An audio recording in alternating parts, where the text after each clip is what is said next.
کہ اگر آپ کو حجر اسود کا بوسہ نصیب ہو جائے تو آپ دونوں ہاتھ رکھ کے آواز کے بغیر حجر اسود کا ادب سے بوسہ لیں، اور اگر بوسہ نصیب نہیں ہوتا، رش زیادہ ہے، تو حجر اسود پہ ہاتھ رکھ کے ان ہاتھوں کو چوم لیں، اور اگر یہ بھی ممکن نہیں ہے تو حجر اسود پہ چھڑی لگا کے اس چھڑی کے سرے کو چوم لیں، اور اگر یہ بھی ممکن نہیں، رش زیادہ ہے، تو دور سے ہی اپنی تلیاں سیدھی کریں حجر اسود کی جانب، اور جب رخ سیدھا ہو جائے، ایک وہمی گمانی تصوراتی نسبت پیدا ہوئی، اب حجر اسود کو آپ کی تلیوں نے چھوا نہیں بلکہ اس کا رخ حجر اسود کی طرف ہوا، ان تلیوں میں اتنی برکت آ گئی، اب ان تلیوں کو چوم لیں، ان انگلیوں کو چوم لیں، اس لیے کہ ان کا رخ تو حجر اسود کی طرف ہوا تھا۔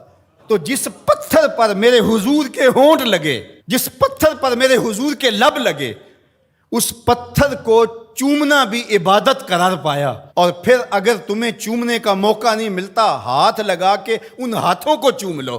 اچھا ہاتھ بھی نہیں لگ پائے، چھڑی کو چوم لو، چھڑی بھی نہیں لگ پائی، دور سے اشارہ کر کے اس کی سیدھ میں، اور پھر ان ہاتھوں کو چوم لو کہ جس پتھر پر حضور کے لب لگے ہیں اس پتھر کی طرف ہمارے ہاتھ سیدھے ہوئے ہیں، اب ان ہاتھوں کو بھی چوما جائے گا۔ پھر جس گلے کو رسول اللہ نے چوما، کیسے ہمت پڑی کہ اس گلے کو کاٹ دیا جائے؟ نہیں، وہ فقط گردن حسین نہیں تھی، نہیں، وہ فقط گردن حسین نہیں تھی، رسول کے بوسے کاٹے ہیں تیرے خنجر نے، تم نے رسول کی بوسہ گاہ کاٹی ہے۔ مسح النبی جبینہ فلہ بریق فی الخدود ابواہ من اولی قریش وجدہ خیر الجدود۔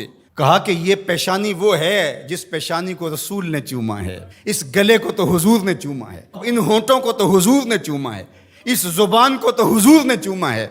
اللہ اکبر! یہ پورا بدن حضور کے کندھوں پہ کھیلتا رہا، ناز و نعم میں پلا ہوا حسین، آغوش پیمبر کا پالا ہوا حسین، فاطمہ کی گود میں کھیلنے والا حسین۔ اللہ اکبر! آج آپ ریاض الجنہ میں جاتے ہیں تو پہلے ایپ ڈاؤن لوڈ کرنا پڑتی ہے، اور پھر وقت لینا پڑتا ہے، پھر لائن میں لگ کے آپ کو ریاض الجنہ میں آدھا گھنٹہ ٹھہرنے کا موقع ملتا ہے، لیکن حسین کے گھر کا دروازہ ریاض الجنہ میں کھلتا تھا۔ جو کھیلنے کے لیے نکلیں تو سامنے مسجد نبوی کا صحن ہے، کبھی پیغمبر کی گود ہے، کبھی زہرا سلام اللہ علیہا کی گود ہے، کبھی مولا کائنات کی گود ہے، یہ حسین ابن علی ہیں۔ حضور علیہ السلام گزرتے ہیں اور حضرت امام حسین رو رہے ہیں، تو آقا کریم نے فرمایا حسین کو چپ کرواؤ، اس کا رونا مجھے اذیت دیتا ہے۔ تو بتائیے کہ جب نیزوں پہ حسین ابن علی کو پرویا گیا تو گنبد خضرا میں حضور کی کیفیت کیا ہوگی؟ جن کے دم سے دین کا بھرم قائم تھا، جو چراغے اہل وفا ہیں، جو رسول اللہ صلی اللہ علیہ وآلہ وسلم کی شبیہ تھے، جو عکس جمال مصطفیٰ ہیں، جن کو دیکھ کے محمد عربی یاد آتے ہیں، جو حضور کی گود کے پالے ہوئے، آغوش پیمبر کے پروردہ ہیں، جنہیں حضور اپنا لعاب عطا کرتے ہیں۔ آج اسی حسین کو، پیغمبر کے نواسے کو، 3 دن کے اس پیاسے کو کربلا میں ذبح کرنے کے لیے اسی رسول کی امت نیزے اور برچیاں لیے ٹوٹ پڑی ہے۔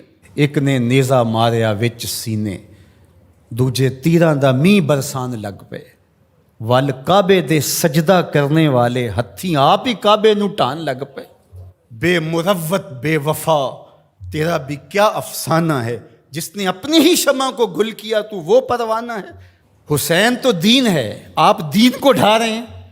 دین است حسین، دین پناہ است حسین، حسین منی و انا من حسین، حسین مجھ سے ہے اور میں حسین سے ہوں۔ نبی نے جس حسین کو کہا کہ وہ مجھ سے ہے، آج اسی حسین کو کربلا کے ریگزار میں ذبح کیا جا رہا ہے۔